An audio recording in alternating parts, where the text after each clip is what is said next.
So, how are you guys doing today? Good. We're good. Yeah. Happy to be here. I Yeah. tell people if I was any better, I'd be twins. That would not be good for me. This is awesome. This is gonna be awesome. So, are you guys?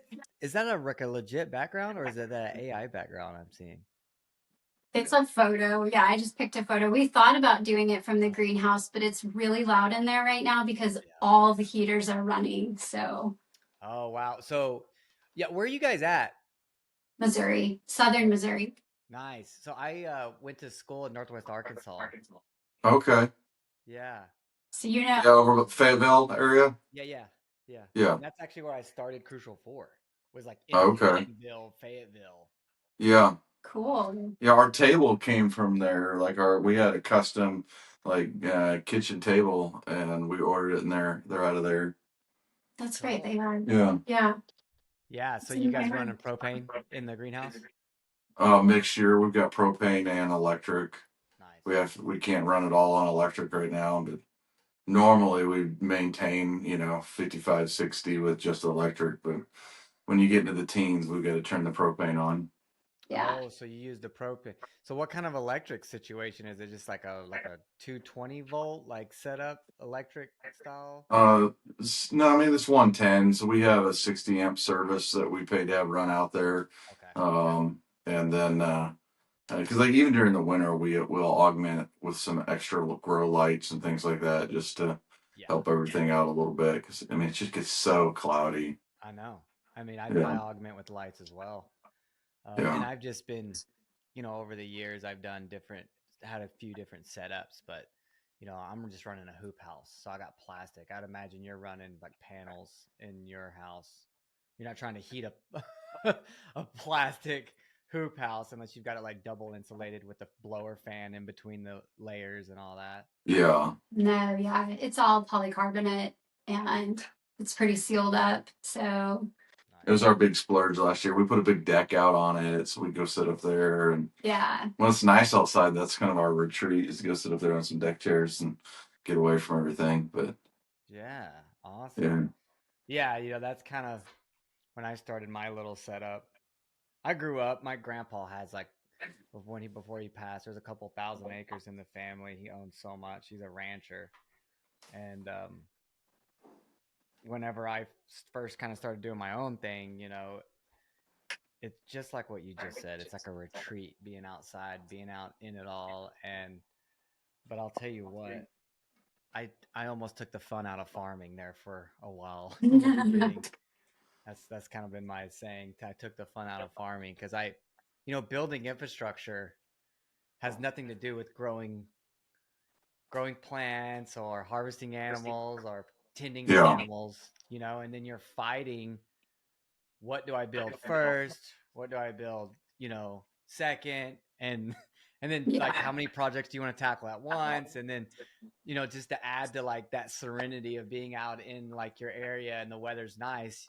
At least for me, I'm like, oh, let's plant this now. Let's plant that now. Let's plant this now because the weather's nice, and you're Yeah. like over plant and then we have swing. You have swings too. You have a very similar climate. I mean, obviously a little bit colder. Are you guys 7A? Yeah, we're 7A now. We were 6B. They changed it. I don't know that I buy it, but yeah, we're supposed to be 7A. Yeah.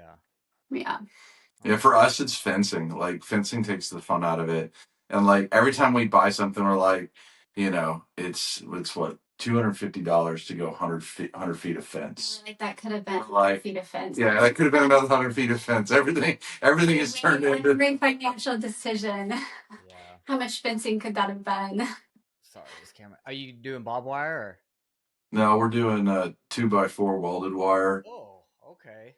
and Yeah. then we're harvesting the cedars off our property and using that, at least for the fence posts around like our house. Homestead I think area. we'll switch to T posts as we move a little bit further up, but yeah. Yeah, that's So what I was raised on was the T post. I remember laying fence, and you're right, it's work, man. yeah. It's a lot of work. Well, we're gonna run 1,000 feet this spring, but I'm gonna do it with an air drill. So we'll pre-drill the hole with an air drill, and then just tap the post in. So Well, we're gonna.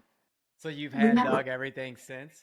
We have, yeah. I've got a the little one jackhammer. with jackhammer. My daughter, she gets out there and drills out the holes for us, and It's so wild. We yeah, spent like we're on a shelf. We're on this dolomite shelf that like drops into the lake here. So there's like no soil and everything is rock. So Okay. any kind of work you want to do, you're just digging into rock. You're hitting rock. Yeah. Yeah. That's how a lot of my art, the land I was given by my grandpa is. They call it the prairie, but this is straight limestone. I mean, there's spots that are about 8 or 9 foot deep, but it's just Yeah. like calcareous clay Mm-hmm. yeah, with rock in it, Yeah.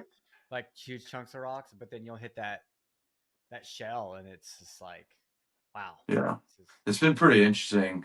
We've been buying hay through the winter. We've got a guy who doesn't spray his field, and I've been overbuying and just letting the animals. And I haven't been putting it in a feed trough or anything like that, and just letting it fall to help the soil just start building up some organic matter good for you. in the pasture area that they're grazing through the winter. So I'm Yeah. hoping that this spring we can get some grass going. We did pretty good last Yeah. year. We're pretty I had to water pastures. pretty heavily, Yeah. and so we invested quite a bit in hoses Yeah. and like water, yeah, irrigation timers and things Yeah. like that. So at one point in the middle of summer, like I think there was a zone running at every point during the day just to keep up with the grass. Yeah.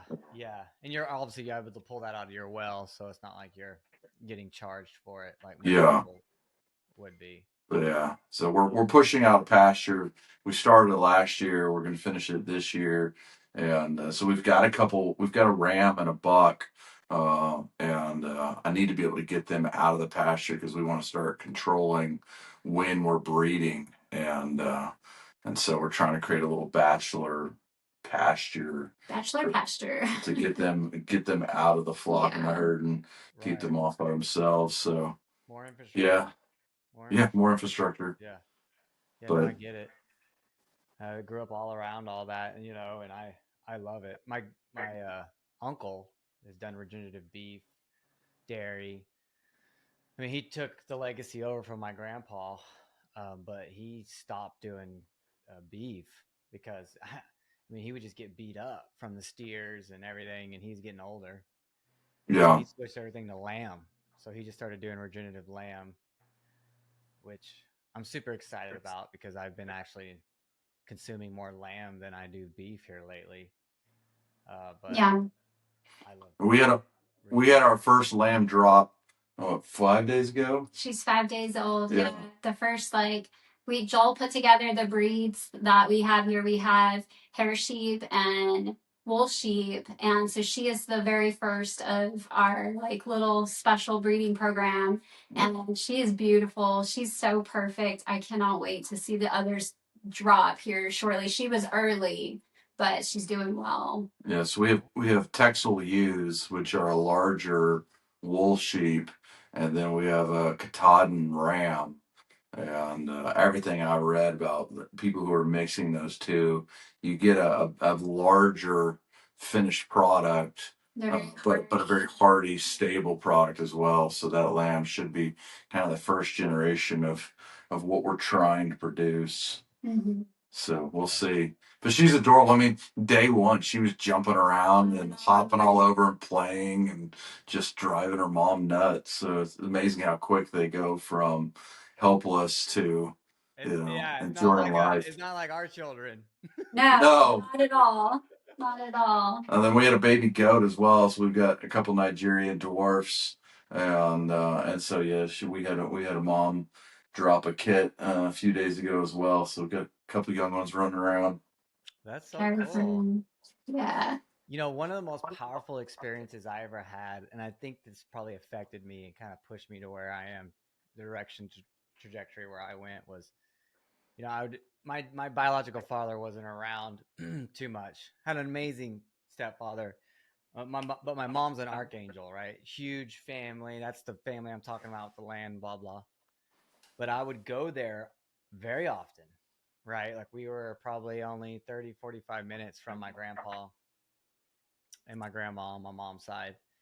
And so we were there, at least once a month and then all summer long. Obviously, Thanksgiving, holidays, that's where we were. And I remember one summer, uh, when I was there, he'd always get woke up at like 4:45, 5 o'clock in the morning. Like this is my summer, and I just back then I hated it. I hated to go into grandma's. It was so boring, right? Like, but I remember there was this one day, Grandpa took me, and he'd always take me out, and we'd count cows, and he'd have me count cows, which he obviously never depended on my number at 6 years old, 7 years old. And he never really talked much. He did. He would tell stories and jokes and stuff, but he wasn't like I am. I'm like a blabbermouth. But he took me to a stall once on a piece of property, and there was a cow sitting there, and he backed the truck up, threw the tailgate down. He sat me on the tailgate, and I see him go into this pen where this cow's at, and there's a mama cow, and she's giving birth to a baby calf, and I had no idea. And I see him put on this long glove, and apparently there were some issues with the birth. So he had to get in there and assist the birth, right? So he took this long glove, and then he took this long chain. And I need to ask my uncle what the chain was for, but I know he reached in and looped the chain around the calf and like pulled it out. And this is all happening in front of me at 6 years old, right? I'm seeing the whole thing. I got the perfect view. And I'm just sitting there, just Life kind of like, changing. oh my goodness, this is crazy. But man, and he didn't really say anything. He didn't tell me what was going on. He just did it, Just did it. Yeah. Yep. And man, that was so powerful for me to experience at that young of age, seeing life happen like that, seeing Yeah. the birth of a calf. But you're not lying. Like within 3 or 4 hours, the calf's already kind of walking around, and I mean, Yeah. it's crazy how quick, and it makes sense, because like in the wild, they don't have the time to Yep. be That's nurtured, right. Yeah. Yeah. Yeah. We had the baby goat that was born, the kit. She's breech. She was breech, and our youngest daughter pulled her out, and actually had to cut open the placenta and get her out. The sac, the amniotic sac. Yeah, the goat was a first time mom, and she didn't know what to do, and so Clara actually had to step in and assist. And as soon as the kit was out, and mom kind of took over, and you saw just instinct kind of come to life with the mom. But it was pretty incredible. Like it was all so fast. Joel and I were working, and our daughter texted us from the pasture, and she was like, "Something's wrong with the goat, but she's in labor." And we were like, "Help her out. We'll be right there." And like we came running out, and she was like, "I pulled her out, and I opened it up, and there's the baby." And she was just like full of adrenaline. But it that you have moments to help them, and then it's too late. right? So she did the right thing. yeah, God But it bless. was, Clara will never forget that. yeah, Clara will never forget No, that. she won't. And oh, wow. And how old is she? 14. Oh, wow. Yeah, Yeah. perfect.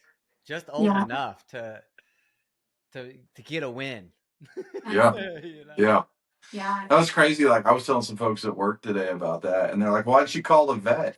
I'm like, We're hours. A, we're hours away. Yeah. B, a vet costs $250. And ultimately, the animals, not worth that much from a Right. financial. So like, you got to figure out how to do it yourself. You got to, and so, I mean, we're all just a student of YouTube University, constantly on there. Neighbors. Yeah. Other farmers. An old guy down the street, we had some issues with our chicken. He came over and taught me how to trap. And that's not something I grew up doing. I grew up in a neighborhood. Hey, we got a problem, all right? How do we solve that problem? Yeah. How do I figure it out? And I think that's what's really cool about like living in this kind of homestead environment is like there's always something to learn, do. You almost feel guilty when you take a Saturday off and you watch a football game or something, and you're relaxing. It's like, man, it's nice outside. I should be running fence or taking care of the chickens or cleaning a stall or doing anything but sitting on my can. Yeah. Oh, Well, I mean, let's just talk about that for a second, because that is important. That is what we need to be, and that is how we need to feel, right? Yeah. Yeah. That's Mother Nature calling us back out. And especially like to add to what you said about when the weather's nice, Yeah. because Yeah. because when it's a Saturday and like I kind of had a little bit of a come to Jesus with the children yesterday because we're coming out of fall or coming out of winter. We're in fall, we're in winter, kind of coming out of winter, kind of getting ready for spring. Had a few nice days, so they gotten a little taste of being outside. But just like this whole transition to spring, they're just on the devices too much. We're inside too much, and I tell them, I'm like, look, every year we have this same conversation. You guys is too much. Like my daughter, she's easier. She likes to sing and dance and sew and play with Barbies, and she's just so much easier with her play. Yeah. But my Yeah. son, he wants to ride with me wherever. Like I need to be there. Like I have to really be 100% with him, or else all my tools are scattered everywhere.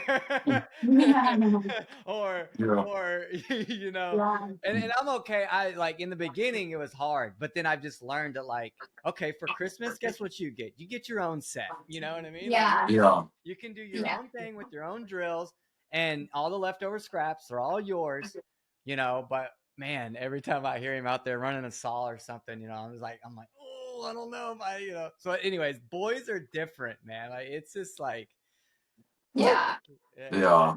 So, Our younger ones, they're full contact. The girls are in a good stage right now, and they're very excited. They all have their areas they want to contribute around the homestead, and they have different projects and things they're looking forward to. And as we're kind of on the cusp of coming out of winter, like we're starting to put together. All right, here's our grow plan. Here's what we're going to start. Here's when we're going to start it.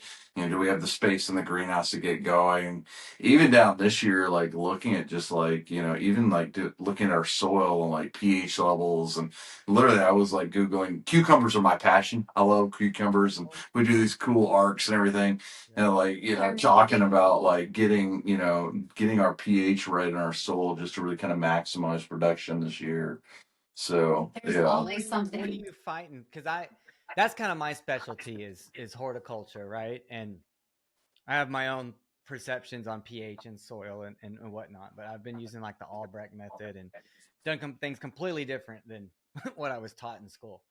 Yeah. We have our soil is very alkaline and just sitting on the limestone. So you have, And is it then being clay on the though? shelf, I'm sorry. Is it like clay or Yeah, like it's very much clay. There's probably less than an inch of like actual topsoil, and okay? most of it's clay. Yeah. And it's very alkaline. But we also have some like really interesting culverts and things that have been there for 20, Right. 30 years. And so like we've got some really You rich can find some deposits. deep pockets if Yeah. you look for them. And it's just all so rocky. So we're kind of in the like building soil phase right now. Yeah. And that's, I mean, even last year, as we kind of got late in the summer, I tried, one of our pastures that was really struggling. I planted sun hemp. I don't know if you're familiar with sun Yeah, hemp. no, I've planted it before. Yeah. Yeah. A bunch of daikon. Yeah, and then a bunch of daikon radishes, and just kind of did alternating rows. So I'm really kind of interested to see how our soil does this year with Yeah, we just grass left it. mix. We We grazed the top of it Yeah. at the end. We let the What sheep would in they there. graze on it though? We grazed it for about 3 weeks with the sheep. The sheep. And That's not yeah, bad. and then the chickens went through it for a couple weeks after that. Perfect. Yeah. Yeah. Yeah. So what So are you gonna try to do vegetable crops in that though, or just do more cover, more maybe like alfalfa? more. That's just gonna be a grass. Just So trying you to. got alfalfa out there or whatever your hay production. Yeah. Yeah, it'll just be pasture for the sheep and the goats. But in the garden, we've got a 7,000 square foot area that we fenced. We did a 6 foot high welded wire fence. But we've just got so many deer and everything that'll come in and eat. So we ordered soil this year. We had a couple pallets dropped off of. It was mostly compost. Yeah. Yeah, it was from Upper Michigan. I just really liked it. They're just digging it right out of, they've got like a riverbed area, Okay. and supposed to be as untouched as you can find. And I mean, everything is touched right now. Right. Um, but anyway, yeah, we put that in there and then we covered it up with, like you said, the spent hay and our leaves. We get a pretty significant leaf fall here, and we just layered and layered and layered it. So Yep. we're hoping that when we go out there and look, I mean, here in a couple weeks, that I think I'll do. I think I'll try the sun hemp again this year it did as a really product to well. graze. Yeah. Just bring so much nitrogen into the soil. Sunflowers are good too, man. They're really good Yeah, mediators Yeah. too, We and they're did a plentiful. project. Yeah, we did a project where I was really concerned about the toxicity that we get in our soil here. We are heavily sprayed constantly here.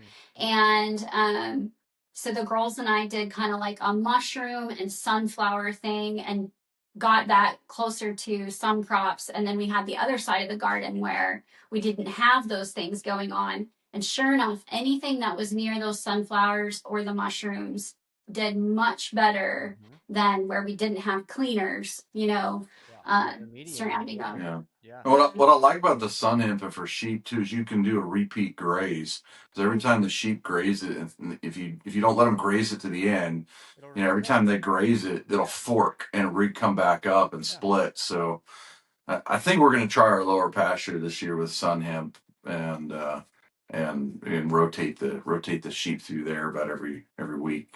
Put Yeah. them on for a week and then get them off for That's the probably regenerative 2. model right there, just Yeah, cycles in, but you're always doing it every year. My uncle, man, he's spent years developing the soil out for the cows and the sheep and like what he plants. And he's got about 4 or 5 different varieties of plants. He likes the veg, yeah, he likes the clover, he likes the alfalfa. yeah, The alfalfa was probably one of the main crops that they grew out, to keep obviously everything fed in the winter, but then also they'd sell it. But something you brought up that I wanted to mention, because a lot of people don't realize this, you said, yeah, I found some hay that wasn't sprayed. How hard is that? It is so hard. ridiculously hard. Right? People are dishonest about it, and I mean, I it's mean, and really it's just hard. Johnson grass. I mean, we're not talking Right. about, some sort of really nice, alfalfa or something like that. Like, it's just a guy with a field who doesn't spray it, and like, And the oh, thing is, it's like it's a double-edged sword, because when you're in the homestead or when you are a farmer, like you don't want to store hay that then sprouts. Right. Right? yeah, You want Yeah. hay that stores, and the only way to make it store is to spray it, right? Right. And so Yeah. you're in this dilemma, and but then like when I found like one guy that was doing it. He was spraying sea salt, like C90, on the whole field, Dr. Minion Murray's stuff, and then he was doing rabbit manure. But then we had this. It was like right before the last presidency, and so he was a big Trump supporter. So when the Democrats came in, he like, I can't afford to do this anymore, And I'm like, come on, man, like I'll pay extra, Yeah. But lost him, and then I found another guy, but he would he had burrs and thorns and all, and I forget what actual plants those are. But man, I'd be moving that stuff in the garden, and I like to work in the garden barefoot, work without yeah, gloves. And like my employees would be like, "Bro, like there's like thorn bushes in this hay," you know what I mean? And so he actually is a chef at a pretty awesome restaurant here, local restaurant, farm to table restaurant. He always hits me up because I go there to eat. It's one of the only places I can go to eat. And You want more hay? I'm like, no, bro, I'm good on your hay. So it's um, like, ugh.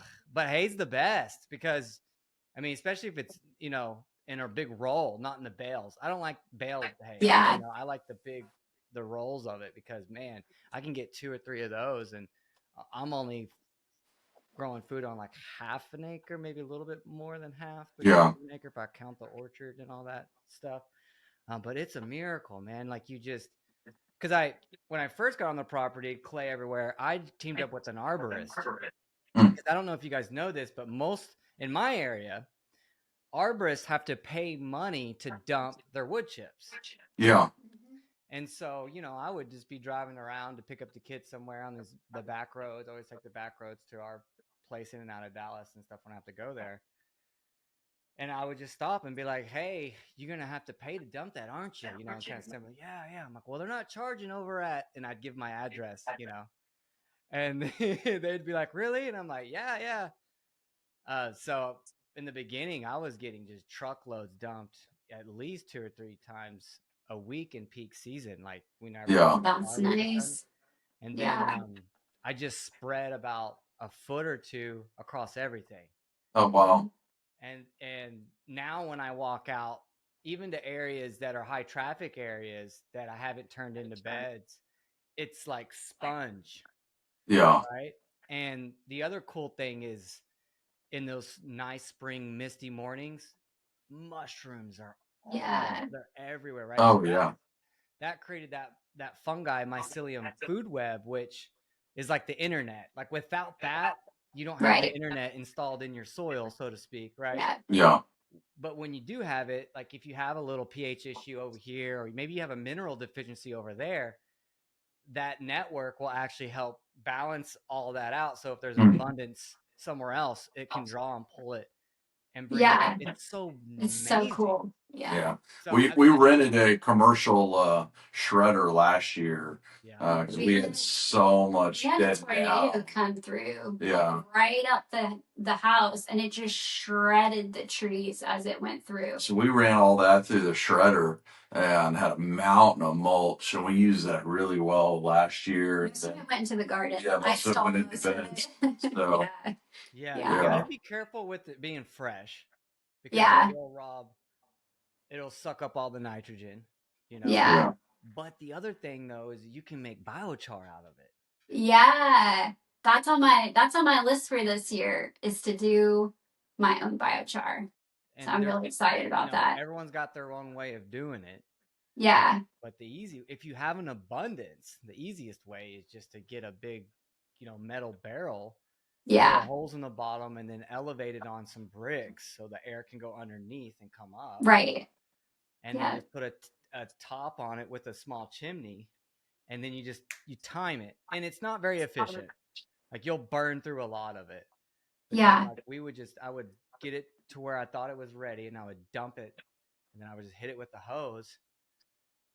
And that's charcoal. That's not biochar, right? So I learned another Right. lesson there too. You can't throw that in the soil because that'll also rob your nitrogen. So then from Right. there, you got to kind of inoculate it, and that's where we would bring in like indigenous microbes from the forested area, or we Mm. would make like JLFs, Jadam liquid fertilizers, and spray it on there. Um, That's cool. and in Yeah. the Jadam book, he's like, use your human waste. Yes, I have that book. Yes. So Yeah. yeah, that's the next level. And people are like, "Ooh, that's so gross." But I'm like, well, you know, if you're eating clean and you're not taking waste from the neighbor who's on SSRIs and whatever else cocktail they're taking, I'm cool with it, you know. Yeah, I mean it's part of the cycle. It's Yeah. how it should have been, It's like the Martian. Yeah, it's like the Martian. Some people say we came from Mars too. That's kind of funny you said that. But we don't want to Yeah. go down that rabbit hole. No. Oh man. But yeah, the human, you know, waste is the most nutrient dense, and it's in the book, in the Jadam book. He shows, he has got the whole analysis of like what you can use to turn into fertilizers and what is like the best ever, you know. And it's like your urine and your feces are the best. So Yeah. it's kind Yes. of it is what it is. But well, I that's love cool. that. Yeah, I think we're there. Yeah, we're there. I just was Biohacking that reading you're that book. into, yeah. Yeah, you got all So those kids like have them pee in a bucket with a bunch of that biochar in it, and that'll activate the bio. My mentor was like, you pee on the biochar until you can smell it, because the charcoal sucks up the odor and everything, right? And he goes, Mhm. but once you can start to smell it, it's inoculated. Now spread it around, you know. And so That's awesome. I've experimented with it a little bit, but when we went into production and started going to the farmers markets, the first 2 or 3 years, there's no way I could. Yeah. If I told people that, they'd be like, "What?" You know what I mean? Yeah. So we didn't really Yeah. push that envelope. But when I look at like a true closed loop model, that's Mhm. probably one of the most important pieces in the model for natural Yeah. fertigation for your crops, like hands down. You know, because Absolutely. every single day you're releasing these fertilizers and and you're either Yeah. throwing them into nothing, into a pit if you got a septic system, or Yeah. you're incorporating it into your gardens, So Yeah. that's cool. So We are you get guys in. trying to doing any orchard stuff? I mean, I look, the other day I kind of went in on your Instagram and was just like, oh, I was loving the journey. You know what I mean? So you We guys have have a like small everything. we have a small orchard. We had an orchard we sort of started before we came here, and then we moved some of our trees with us. So in the greenhouse we have some tropicals and some citrus. And then outside we've got pomegranate and pit fruit and apples and things like that. And they're all pretty immature. Um, I grew up around that, so I'm very comfortable um, just taking care of the trees and grafting and things like that. Mm-hmm. But these are really immature trees right now. Um, we got a pomegranate last year and like a handful of lemons and limes. That's kind of where we're at. That's a win, So, though. That's a win. I yeah, mean, Yeah. yeah. Get them started. And it's investment in the future. They're expensive. So The exactly. girls have like some really cool niche stuff growing. They've got like coffee and a beautiful avocado tree that is like maybe 4 years old now. So just That's in the fun greenhouse, though, projects. right? Yeah, it's in the greenhouse. Yeah. we've got a cayenne pepper we can't kill. The Oh great yeah. So system is crazy. Joel, like we do a lot of hydroponics, and usually we do like all our herbs, all our medicinal stuff, and then all of our greens in them. And Mm-hmm. a few months ago, Joel was like, "Hey, I'm just gonna throw this cayenne in there," and I wanted cayenne to make some tinctures, Mm-hmm. and so we were like, maybe it will do okay, because it's a pretty small product, right? Like you're not growing like this huge pepper, and um, so we were like, it might work. We've had some major fails in the hydroponics, and we cannot kill this thing. I mean, it has been putting off buckets of cayenne peppers now for like 5 or 6 months. Yeah. It's ridiculous. That's It is awesome. so cool. So We have this giant cast iron wok that sits in the middle of our table, and we've just started throwing them in the wok. it's like It just sits there. Yeah, I mean, it's just, dried cayenne. That's awesome. Yeah, we have 4 boys, and so we have dealing. 5 boys, We have 4 boys left at home. 4 little boys. Yeah. And they're always hungry, and we're always dealing with ask before you take the food. Yeah. And it's an inevitable fight, and it happens nearly every week. But we heard some crying a couple of days ago, and one of the boys was saying his mouth hurt. And I mean, they're physical, they're boys. I thought they'd gotten in a fight. I was just like, knock it off, keep your hands to yourself, whatever, we're gonna get over it. And then like another boy started crying about his mouth hurting. And his nose hurt. And I thought they'd gotten into, A brawl. yeah, they were knuckling down. And so we just yelled downstairs, knock it off. And finally, the third one comes up crying, the youngest one, and like, all right, something's wrong. What is going on? And he had a handful of these cayenne peppers, and they had snuck the peppers downstairs and were trying to eat them. And so we're trying to talk each other into eating them because they're like dying. Nobody's stolen any more food though since that happened. Like they may have put it into it. Oh, It's so funny. That's So awesome. funny. A lot of people don't know that pepper plants, it's like you grow them out. If you grow them from seed, it takes forever, right? It's like almost like a tomato plant. It's taking yeah, time. You got to start them now. But if you live in a tropical climate, they don't die. Pepper plants No. grow and go and go. So the last few years, I've been bucking mine down and then potting them and bringing them in the greenhouse. okay, So that I get a head start. Because Yeah. in Texas, we just have wacky weather. It's hot, it's cold, and then it's way too hot, or it's not. It's too, it's just yeah. weird. I don't have rain for 3 weeks. Right. Yeah, Yeah. that's where I'm at now. It's just like super wet winter. I've already pulled 100 pounds of Chinese cabbage out. We do kimchi. Nice. My wife's Southeast Asian, and so I call Love Mama that. my mother-in-law, which is funny. There's this whole like, sorry, I'm going everywhere right now, but it's just so fun talking to you guys because you guys can understand some of this stuff. But in our culture in America, it's like the mother-in-law is like, the worst it has its own whatever. I love my Yeah. mother-in-law. Like she's amazing. Like when she's at the house, like even though she doesn't speak like super fluent. She speaks real. She's been here for 30 something years, so she understands. But it's awesome. Like she's making soup. She's in the garden with me. She loves the garden. She loves that I do the garden. You know what I mean? So we Yeah. have a hoot together. That's And awesome. to the point to where my wife's looking at me and her like, what's up with you guys? Like, I know that feeling. so, Yeah. so it's We have a kimchi pot, so we've done a bunch of fermented vegetables and stuff. We haven't done kimchi yet. I love it. I've been to Korea a bunch. I've done some spicy kraut, so Yeah. that's like almost there, but nothing like traditional kimchi. Yeah. Yeah, you got to Yeah. get that sauce. I always butcher the name of it, the Kojio or something like that. Yeah. You know Yeah. what I mean? Yeah. I know the first refrigerator we ever bought when we Oh, were young, in the military, young enlisted.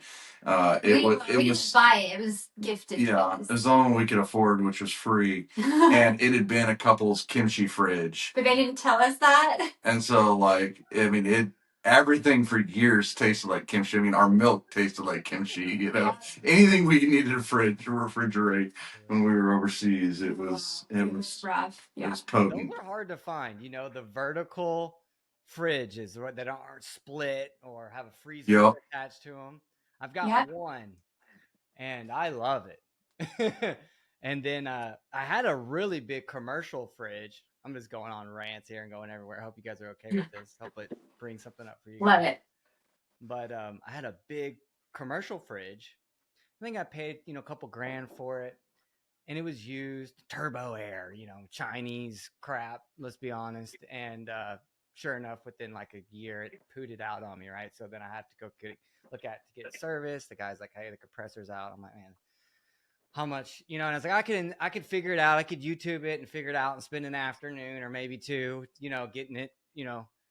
But then I sat back and I was like, I really need a cold storage where I'm at because I don't have a cellar. And even if I did, I'd have to go so deep, I would end up hitting limestone before I'd be able to get that consistent temperature I need that I would need a Yeah. cellar for. Like, all my garlic that I grow. I haven't bought garlic. We haven't bought garlic in 3 or 4 years, but garlic, potato starch, onion starch, things like so, storing squash.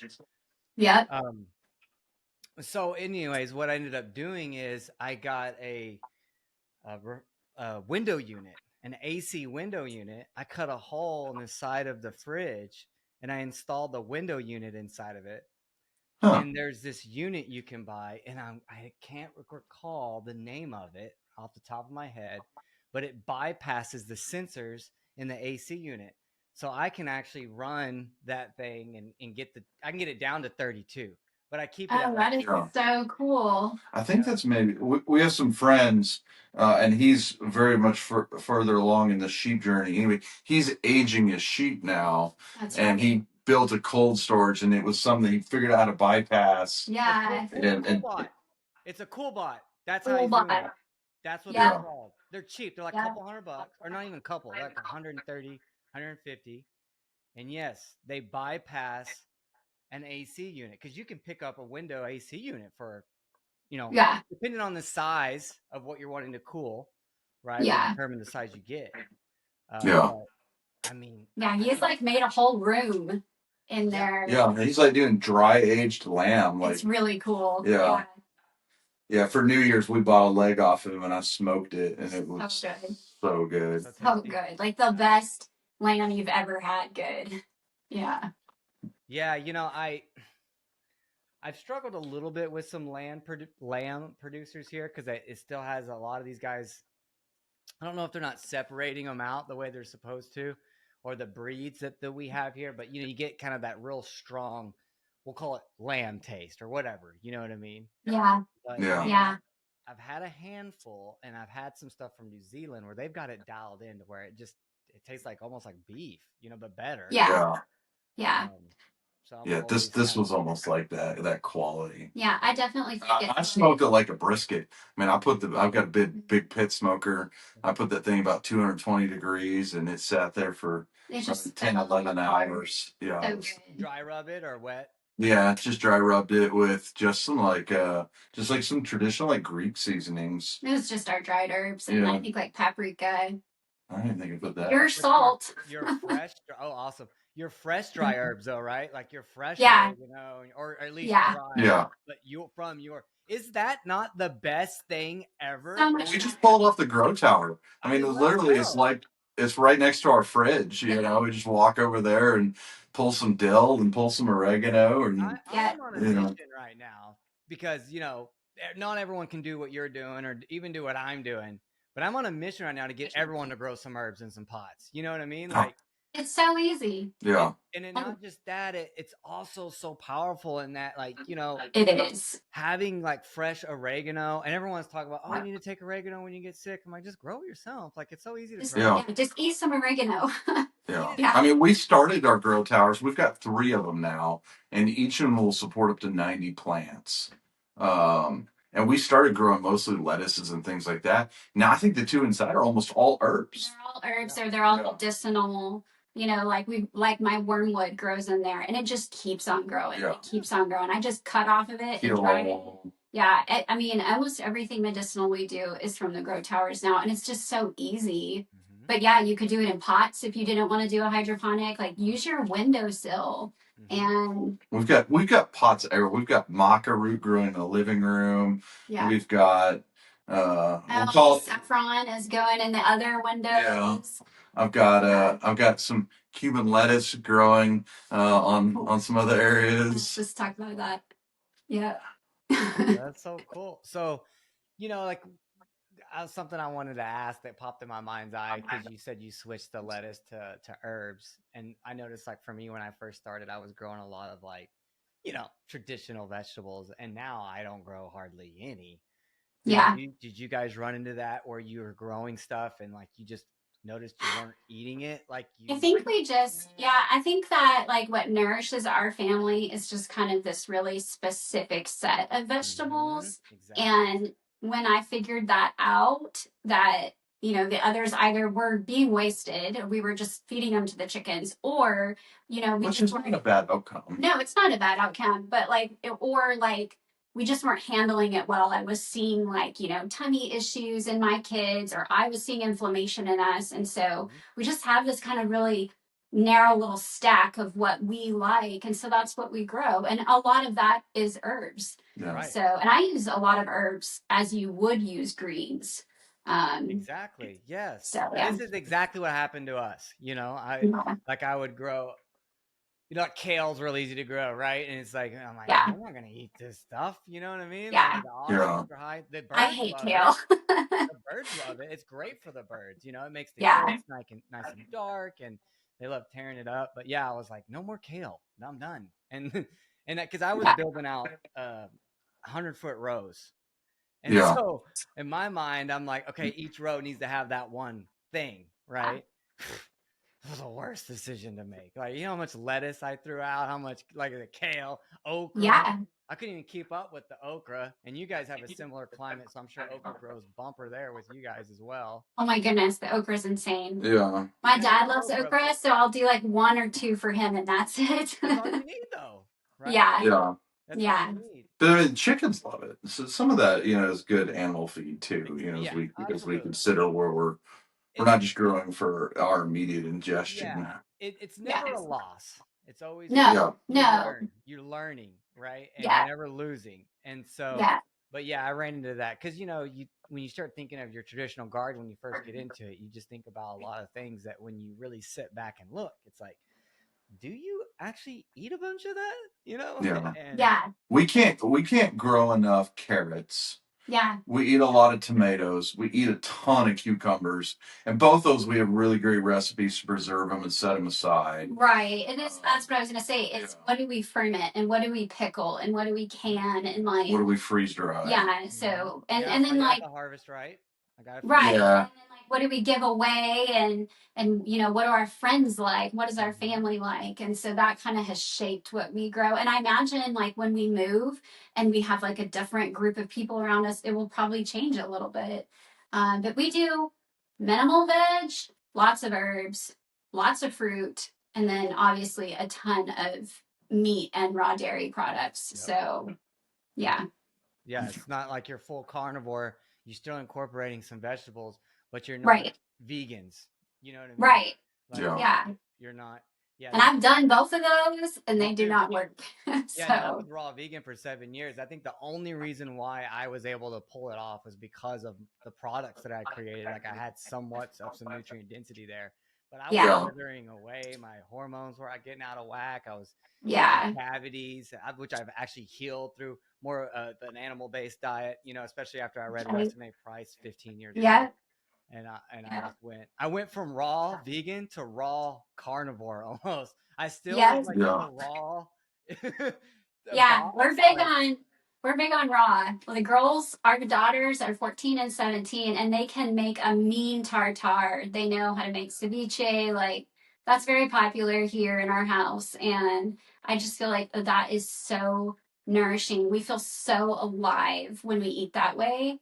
Um, but there's a lot to be said with like slow, low cooking too. I think that mhm. traditional broths and meat stocks and things are so healing for you. That's But yeah, another. we eat a lot of meat. We eat a lot of meat, Yeah. and Figuring out how to incorporate like the chickens has been kind of interesting journey for us. Even just having the chickens for the eggs was fine, but we've learned quite a bit along the way we did about some meat birds this year, and that I yeah, feel like has been a hard a challenge. really big I was challenge. not expecting the meat birds to be as big Yeah, as a big I won't challenge. do it again. What I will what did just you stay guys with run the into? heritage. Them just dying off, kind of. Well, No, we had some sickness, but it was minimal. And then they just grow so fast. And Yeah. so, if you're not poised to harvest within a 2 week period, it's gonna be like we've got birds now that are well past due. they're Like like they won't fit stool in. birds. They look like roided out, traditional grocery birds because they just consume so much. Yeah. Like we've got birds now that won't fit in our slow cooker. You know what I mean? They're just that big. It's really And they eat, and they compete for food with your egg layers. right. Yeah. And now, like, it's cold. There's not a whole lot of, bugs because we let ours out in the pasture, Of course. especially It's right after cold. the It's still sheep. not the same as spring. You know what I mean? Like you said, Yeah. Yeah. So, Yeah, like, I feel like our heritage birds are very sustained on just grazing and scraps and things like that. But when you introduce the meat birds, not only are they not sustained by that, and so you have to introduce feed, but they also are aggressive and are taking from your egg layers. Yeah. And that's what I didn't like was I kind of feel that like if there was a butcher, because, like, we can do 5 in 2 hours. right. But that requires 4 of us actively working. Right. So you think about the just the caloric commitment of 4 people to produce 5 birds in 2 hours. Like that's a big time investment, And nothing else can happen. And we've got a chicken cone, we've got a butchering station, we have a plucker, Yeah. we've got a dedicated, what's the pot? Like a funnel thing. They stick their Yeah.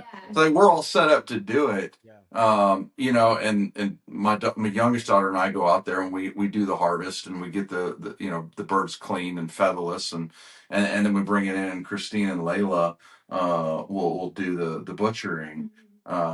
But even at that point with just 5, like we've got another hour of cleanup to get that plucker clean and things like that. So It's wild. yeah. It's I feel like I would huge grow them commitment. again if there was somebody who had like a commercial service that had some degree of like certainty you were going to get back clean meat. I would. But that's like that's the risk is Yeah. like if you take somebody your meat to have it butchered, it's left our land, it's left our hands. I can't see what's happening. I don't know what practices they use. Are they spraying it down? Yeah.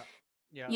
And a lot And of them have to like, and that's the thing is like we have these ideas of like I'm trying to figure out how to say this where it actually makes sense for other people because it's like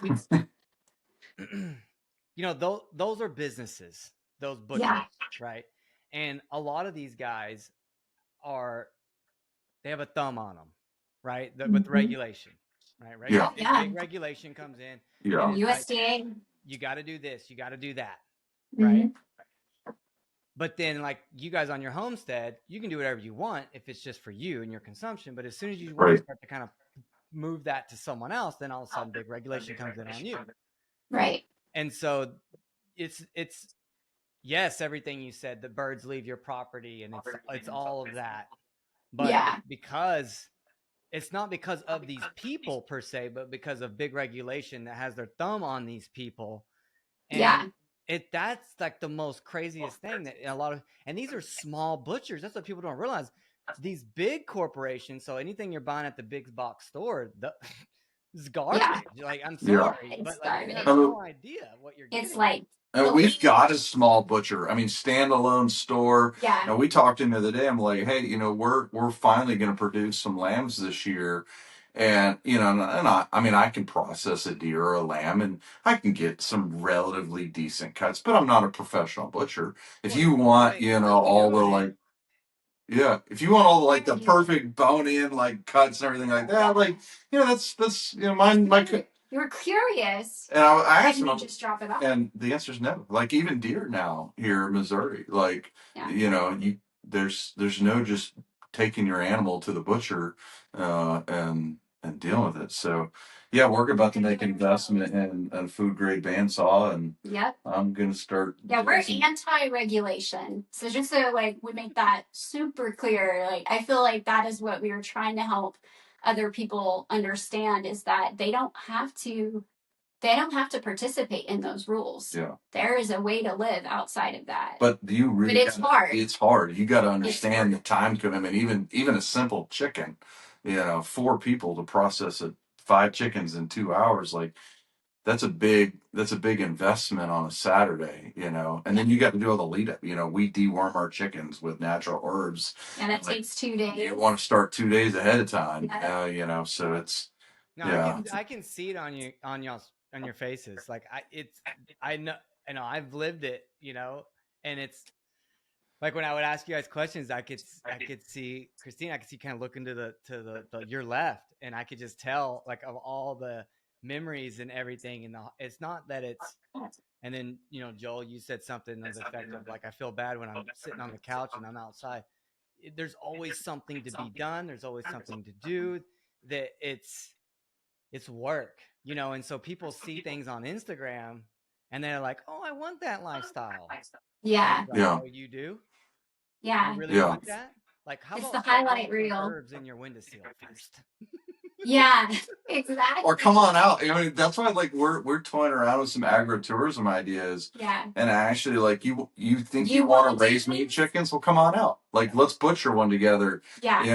You can feel it. You can smell it. You can be like, what. Well, and you have this whole like homestead ranch, farming movement, if you will.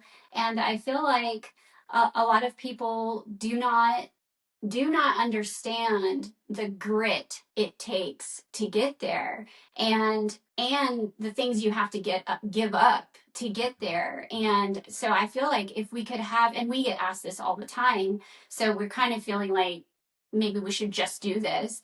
But if you had in-person events where you could come to a farm and you could be taking part of daily life for 7 days at a time, whatever it is, I don't know, we're toying with different models, but and get your hands dirty and see how hard it is. And we're not going to make it easy. Like, you're going to sleep over there in that cabin that is off grid, like, I don't want it to be luxurious, there's no glamping going on. I want it to be the real deal, and that way people can go home and decide, yeah, they really want to do this, or no, this isn't for them. And to teach skills. Also like so much fun though. Like I know it's a lot of work. It's so much fun. We love it. I mean, like we know how to butcher a chicken now. Do I want to do it? No, not really. Right. Did I love like figuring it out with Christine and like breaking that down and learning it? Yeah, we had a blast. And then here's the deal. Here's another question. What would you be doing if you weren't doing that? Right? Yeah. And so as humans, like, we're supposed to know how to grow our own food, how to harvest the chicken, how to do this. And especially if in the situation we're in now, I mean, if it wasn't for how bad it was, it wouldn't all pushed us all back to the way that it was before, and so yeah, it's absolutely. It's definitely You've got. I know what we would do. I mean, we've got an Xbox we haven't turned on in 3 years. Maybe that's what we would do. Watch some dopamine out and fry your brain and get Yeah. Yeah. We Yeah. moved here from the suburbs wanting to do this. I mean, maybe that's, I don't know. I don't know what we would do on a Saturday. Don't get me wrong. I do like sitting down and watching a football game. No, no, look, we all need time But for R&R. Let's be real, yeah, right? But you know, it's sunny outside right now. I know, you know, 15 different things that we could be doing this afternoon to take the yeah. next step forward. So, That Well, I and the won't keep you kids. guys too much longer because I know you've got that sunshine. I've got some sunshine. I've The got to get sun. out my birds here too. I the swamp this morning, so and then I got to go pick up my kids and bring them home. we want to go sit outside in the sun a little bit. When there's sun, we got to get outside. Yeah. Our kids are definitely, I think, a big part of why we do it. Like, I want them to have skill sets that I feel like the majority of their peers don't have. Mm. And I mean, I think that is the future. I think that You got them that rebel knowing, inside you, Christy? yeah, it is. It is. I And I'm excited for our girls to someday bring home boys. I'm excited to see how they handle this because my daughters know how to butcher a deer, you know, from start to finish. Yeah. they can You use know, big machinery. they know how to move the tractor. Yeah. You know, Claire's delivered a baby goat, so I'm intrigued to see what happens the first time a boy comes home and he doesn't know how to do these Well, things. city Our slicker gets oldest. thrown in. Daddy John's Yeah. gonna be like, "Let me see your hands. You got any calluses on them hands, boy?" We don't wear gloves here on this homestead, son. They're fearless. They're truly they're created for such a time as this. Like I see in them just this again, the grit and this fearless nature that I feel like is necessary Yeah. to pull everybody forward. And Layla was changing out a distributor cap on her 1953 Jeep Willie yesterday. I don't know how to do that.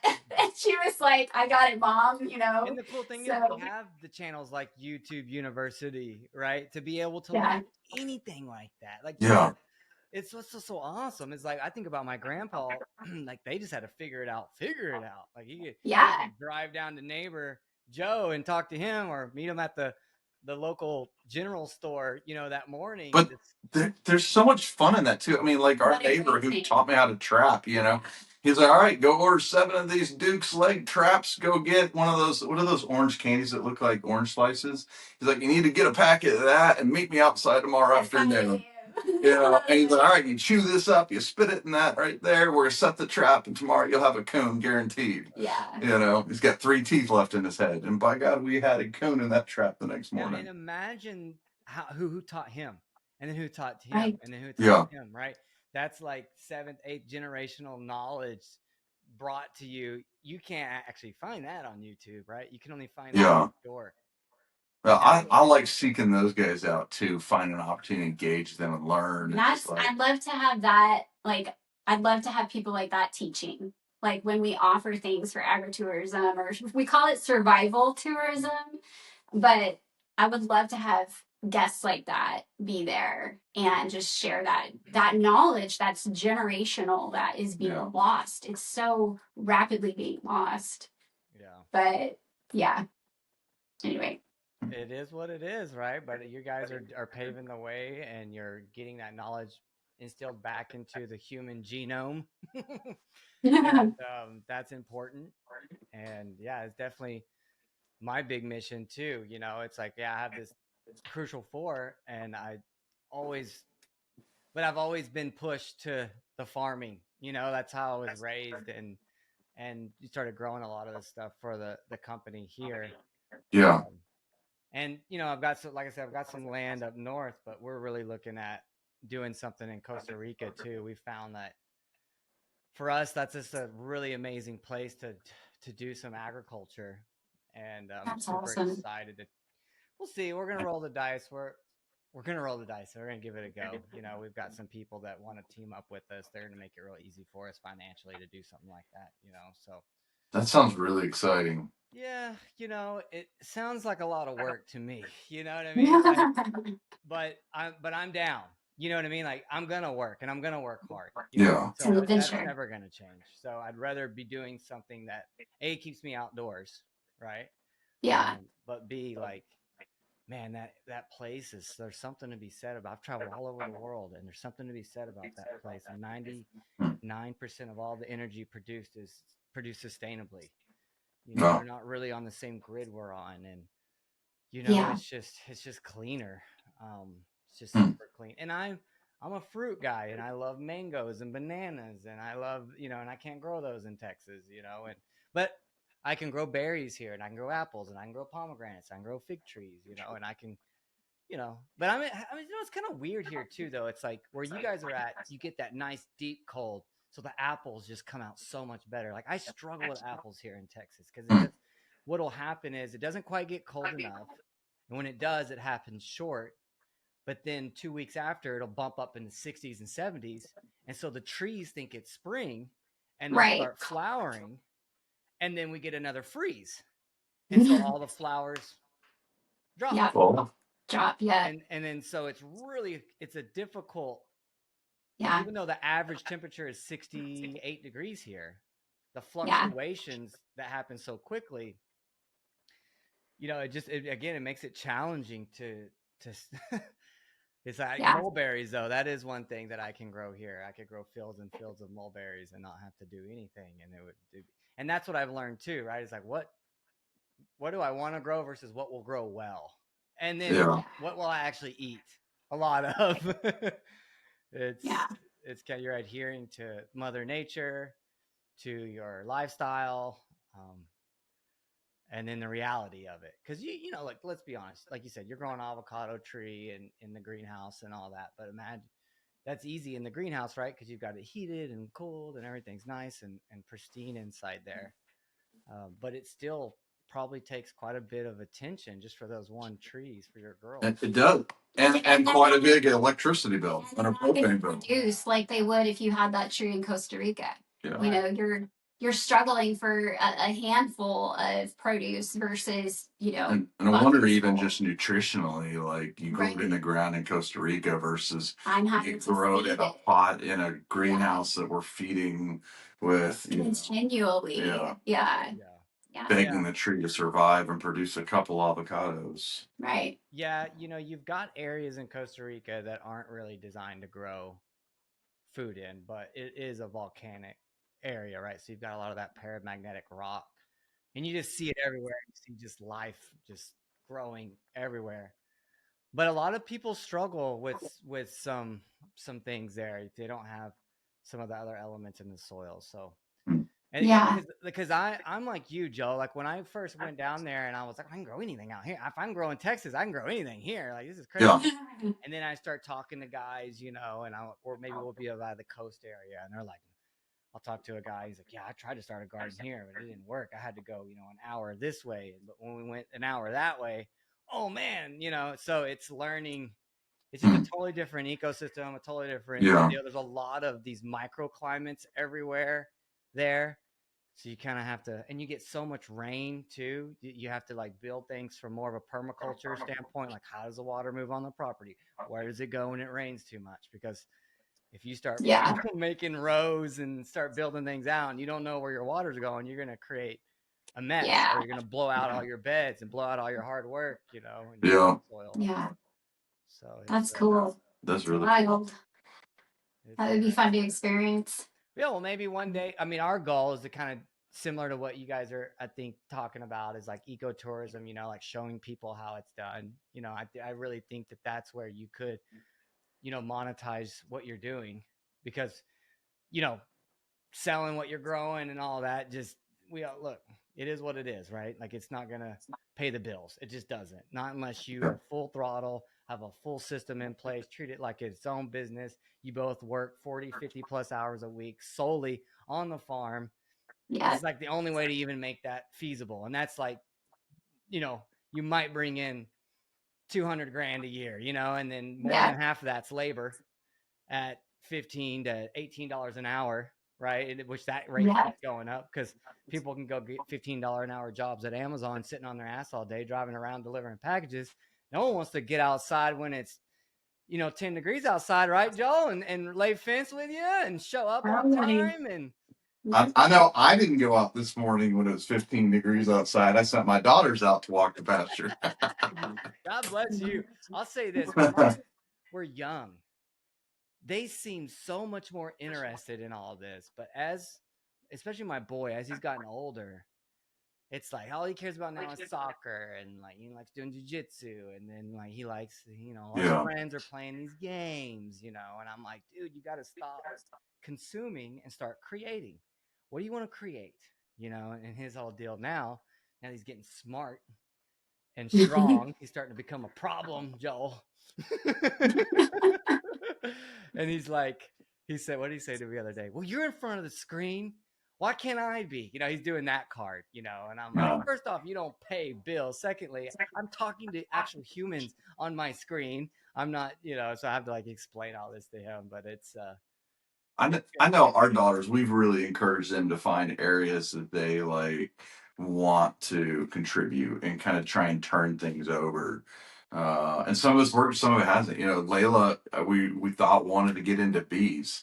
And so we tried a couple of years, and guess what? Layla hates bees. But at least she was able to try to figure out she didn't like it. That's what the Yeah. is, right? She's actually really gifted at it. They love her and she's calm, but she hates it. She just does not like it. And finally told us, "Hey guys, like can mom take over the bees because." But you know what she does love? The jackhammer. Yeah. She will get out there in a heartbeat and help me dig some holes in the ground because she likes the creating. She knows, like, we've got this vision of what the fence is going to look like with these cedar posts in the ground.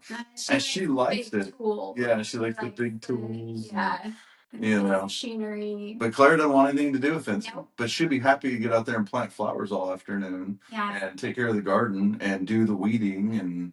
I can ask her. Clara is our rabbit holer. She's just like me. And I can ask her to research anything. And by the end of the day, she will know everything there is to know about that. I'm like, we are going to grow, Queen Anne's lace. And I want it to go 2 months out of its normal season here. And we're going to use it for tinctures. And I want to know where you're going to put it, what the soil type is going to be like, what can it not be near. And by the end of the day, she's like, Mom, I've got this plan. So she's our researcher, and but if we need the road graded or a hole dug. Nope, not Clara. Not Clara, Layla. Absolutely. She's all over. You want to jump on the tractor? Let's go, Layla. Our boys are feral, Yeah.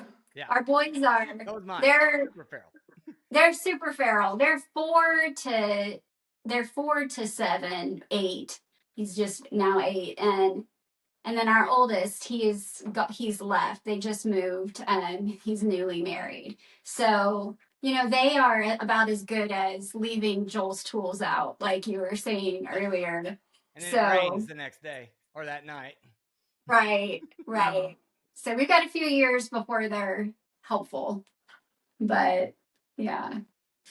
Well, props to the women. Yeah.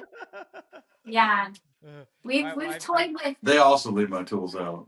We've toyed with, getting a bigger ranch, and we've got some reasons to relocate outside of Dallas. And the girls and I were talking about it the other day, and they were like, we would probably have to have a ranch hand or two. And I was telling them, I don't think you could find a ranch hand that could keep up with the two of them. Nice. There's no way. I mean, they're just really hard workers. You said outside Dallas, so where are you guys? Yeah. Where at? North, south, east, west? We're looking at northeast or northwest, but kind of that 3-hour ring, that top side of the 3-hour. Yeah, so that's where my grandpa. We're in Forsberg. It's a couple thousand acres. It's an hour and a half from Dallas, northwest. Northwest, yeah. Okay. Montague County. That's my stomping grounds up there. So well, I'm still going to work quite a bit. My travel schedule is pretty hectic, so getting close to the so I can get in and out of Dallas means one flight, no connections, pretty much everywhere I need to go. And you fly a lot, yeah. We got a lot more usable land down there. Hopefully, we can stop digging through rocks. And I'm a Texan. We've lived all over the world, but I've spent most of my time in Texas, all over it. But it's kind of like home. Yeah. And so we're kind of looking all the way from that southeast, northeast corridor of Oklahoma, Texas, and then all the way over to that western area there. I'm trying to think of, I just saw a town over there that looked like a great Mineral great wells. spot. But yeah, something that would be several hundred acres or more. Yeah. And just grow Yeah. what we're doing now. Well, you know, where we're at in Forestburg, it's Montague County. Mm-hmm. There's a town called Sanger that's near the Mm-hmm. area, and they have some lavender and blueberry farms Mm. because they have Yeah, we've been out there. sandy loam. But right Mm-hmm. next door where we're at, it's that calcareous clay that I was talking about. Yep. And so I've, you know, even though we have plenty of land, I've been almost wanting to look for something that had that mix of that Yeah. sand with that clay. And Yeah. I'm like, oh, that would be a dream to have both of those on my property, because then I just get the Kubota and scoop up some of the sand, mix it with some of the clay. We've tried so many blueberry plants. We cannot keep a I can't get blueberry them to grow plant here on my alive. property either. No, I mean, I can do blackberries all day, but blueberries, no. They want that Like, sandy loam. yeah, they're so acid loving, and like we're trying to grow them in this like Clay. alkaline environment, you know, Clay. and They yeah, like it. and they're alive, but they just are not happy. Yeah. And you know what else Yeah. grows really good in that sandy loam is goji berries. And I've got mine established here. Well, you talk about a nutrient dense super. I love goji berries. And there's Those are wolfberries too, right? same thing, yeah. And there's Yeah. a variety out of did you guys know there's a North American goji berry? No, I didn't. Yeah, so check this one. And we'll call it after this because I'm sure you guys gotta go too. But so I was researching goji berries, wolfberry. I was getting them from, you know, China, learned about the whole history of it, school of learning, la la la la la la. Yeah. And then I was in Arkansas, and I went to some like plant meetup or something, and some lady, she had these Nicotina rustica plants, these tobacco plants, and then she had Phoenix Tears North American goji berries. And I said, tell me about these. She's like, these come from Arizona in the desert, and they're native to North America. And the Native Americans would make, you know, was that pemmican or pumpkin, you know, where they'd mix the berries with the meat? Yep, pemmican. Yeah, pemmican. Yeah. It's rough. You gotta get it. Had bad experience. Yeah. And comes out that way too. Anyways, Yeah. and so anyways, I bought like 10 of them, and I've had them ever since, and I've put them all over my property. So anyways, you guys get down here, we'll have to do some swapping. I'll have to give you guys some starts, because that was the other thing, you know, like once you get the berries going and started, cool. the fruit trees as well, you can just, you know, take cuttings and go Yeah. Yeah. And so, yeah. That's awesome. Well, do some dirt swap too. Dirt swap, let's do it. Yep, I love it. Well, thank you guys. Yeah. Thank you guys so much. I'm so glad I got to talk to both of you guys, and I love what you guys are doing. And thank you. Yeah, God bless you guys. And I hope I hope this is okay for you guys to come on here and just chit chat. I'm so informal. Yeah. I'm just like, let's just have a cool conversation. Some people have been like, well, what do I talk about? I need notes. So I'm like, let's just have a conversation. What's the problem? Like, why's it got to be scripted? Like, let's just see where it goes. And I love that. I love that. We've turned away a lot of podcasts, and I love your podcast. I love listening to you. Just have the coolest people. I've learned so much listening to them, and I thought that was just a really cool fit. So yeah, we're honored. God bless. I'm honored too. So this is perfect. This is perfect. Yeah.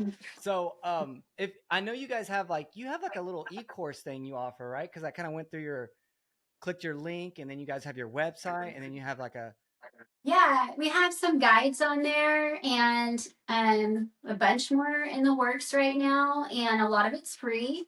And we have a like preparedness master class that's coming this spring.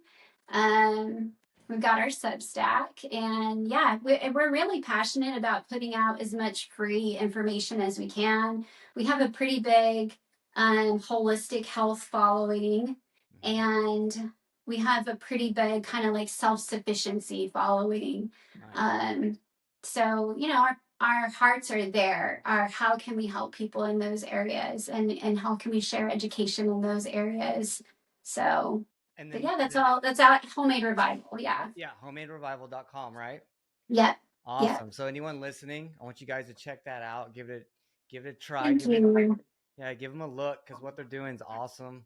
It's super aligned with, the mission at Crucial 4 and like our mantras there, along with Crucial 4 Farms and everything.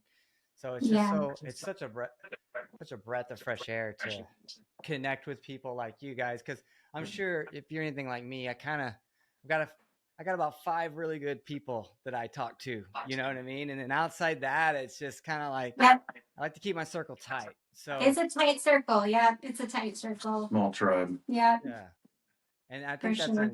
it is what it is, I think it's important, and it could go either way, how you could perceive that or whatever. But I guess what I'm getting at is that when I get to speak to people like you guys, I'm like, oh, they're family too. This is cool. All right, this works. There's other people out there outside of my group of 5. Yeah. It's always neat when you meet some and you're like, oh, we're kindred spirits. You're part of that same tribe. Like, It out. We're figuring yeah. it out, and that's awesome. We could be doing anything. So, well, anyways, thank you guys so much. I'm gonna do an intro. I'm gonna go ahead and stop the recording.